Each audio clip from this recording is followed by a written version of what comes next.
Он открыл дверь в ревущую метель, и кровь застыла в жилах. Прямо на его крыльце лежала огромная беременная тигрица. Она не рычала, не скалилась. Она пришла сквозь бурю умирать или просить помощи. Зима в тех горах была бесконечной. Снег лежал по пояс, ветер выл неделями, а метели стирали любые следы за считанные минуты. В маленьком деревянном доме на краю леса жил одинокий старик. Его дни были простыми: печь, дрова, чай, редкие вылазки во двор и долгие вечера у огня. В ту ночь метель разыгралась особенно яростно. Дом скрипел под ударами ветра. Старик услышал странный глухой звук у двери, будто что-то тяжелое упало на крыльцо. Он взял фонарь и открыл. В свете снежной пелены он увидел полосатое тело, тигрица, огромная, истощенная, с тяжелым округлым животом. Снег вокруг был примят и местами потемнел от крови.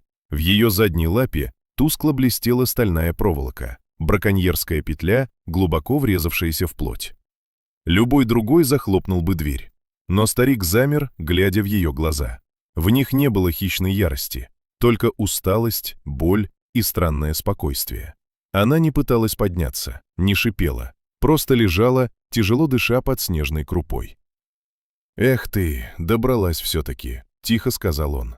Он понимал, что это безумие. Один взмах лапы, и его не станет. Но оставить ее в такую метель означало обречь на смерть и ее, и малышей.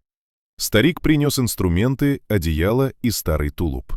Подходил медленно, не делая резких движений. Тигрица приподняла голову и глухо зарычала, не угрожая, а предупреждая: больно. Он опустился рядом на колени прямо в снег. Перекусить проволоку оказалось непросто. Металл вмерз в шерсть и кожу. Тигрица дрожала, мышцы под шкурой напрягались, но она не ударила, словно понимала, что иначе не выжить. Когда петля была снята, старик обработал рану как умел и укрыл ее тулупом от ветра. В дом затащить такую громадину он не мог, поэтому развел рядом большой костер, прикрытый от метели досками. Ночь была тяжелой, снег сыпал без остановки. Старик несколько раз выбегал, чтобы подбросить дров. Он носил тигрице обычную еду: вареную картошку, куски хлеба, остатки каши, немного солонины. Она ела понемногу, осторожно, не отводя от него глаз. Под утро ее дыхание стало неровным. Старик понял — началось. В завывающей пурге при свете костра на снегу родились два крошечных тигренка. Маленькие, слепые, едва шевелящиеся. Старик стоял, боясь сделать лишний шаг. Тигрица была на пределе сил. Но, услышав слабый писк, она подтянула малышей к себе и прикрыла их телом от ветра. Потом посмотрела на человека и медленно опустила голову на снег. Не от бессилия, а словно доверяя. В ее взгляде больше не было тревоги. Она знала, он не причинит вреда. 2 суток старик почти не спал. Поддерживал огонь, чистил от снега площадку, носил воду, топя лед. Кормил тигрицу простой человеческой едой, тем, что было в доме. Она слабела, но держалась. Метель постепенно стихла. Через несколько дней тигрица уже могла подняться. Худая, измученная, но живая. Тигрята копошились рядом, прижимаясь к ее боку. В ясное морозное утро она окончательно встала. Долго смотрела на старика, спокойно, внимательно.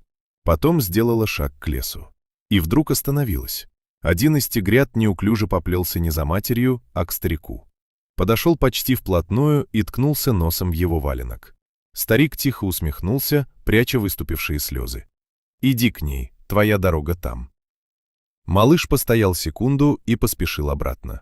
Тигрица дождалась его и скрылась среди заснеженных деревьев.